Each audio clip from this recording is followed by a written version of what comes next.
Hi, how are you doing? I hope you're okay. I want to spend a few minutes just talking about Pentecost, which is the feast of the first outpouring of the Holy Spirit, 50 days after the resurrection of Jesus Christ.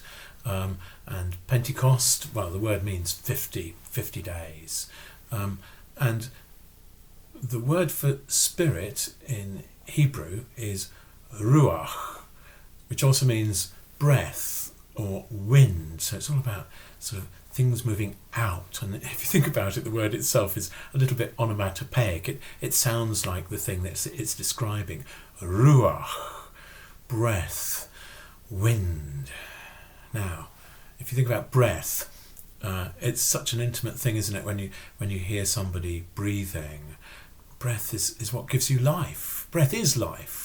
And if you remember in the creation story in Genesis, God creates Adam and then he breathes into his nostrils, giving him life. And the idea is without the Spirit, without the Holy Spirit, you're not fully alive.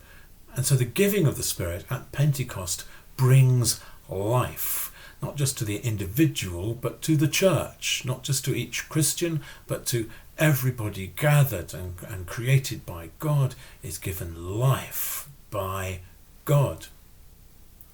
So breath and wind. Wind in the ancient world was something that was seen as a bit unpredictable and wild. You didn't know where it came from, you didn't know where it went. I mean, similar even now.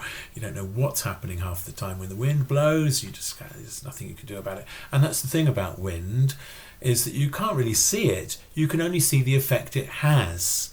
A wind blowing can change so much, but you can't actually grasp it. It's something so mysterious. In the ancient world, it was seen as a very mysterious power. And of course, you remember that at Pentecost, the account in the scriptures of Pentecost, what the disciples in the early church felt strongly was a wind so powerful that it changed everything.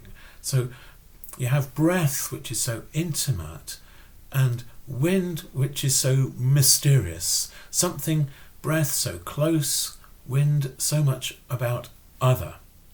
And I think that's a good description of God, really, and certainly my experience of God, sometimes so intimately close to me, as close as my own breath, and something so mysterious sometimes that I don't even understand it.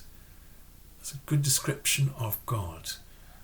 Intimate, close, mysterious, and other. That's what Pentecost says to me, anyway, about how I experience my life. You also remember that at Pentecost, again the same account, when the wind is blown out across the disciples, they begin to speak in many languages so that everybody understands every word that they say. That says to me that the gospel, the love of God made present in Jesus Christ, and the good news of his resurrection and triumph over death, the gospel is not just for a tight little community or a few people, it is for everybody. The Holy Spirit gives us the power to go out and to preach the good news of Jesus Christ to the world in a way that everybody will understand. And that's our job, really, is to take that good news and to share it in a way that everybody can understand, and in the power of the Holy Spirit, that intimacy and that otherness present in God and present in you and me. So I wish you a happy Pentecost. I wish you a sense of the Holy Spirit in your life, a sense of God being present in every aspect of your life.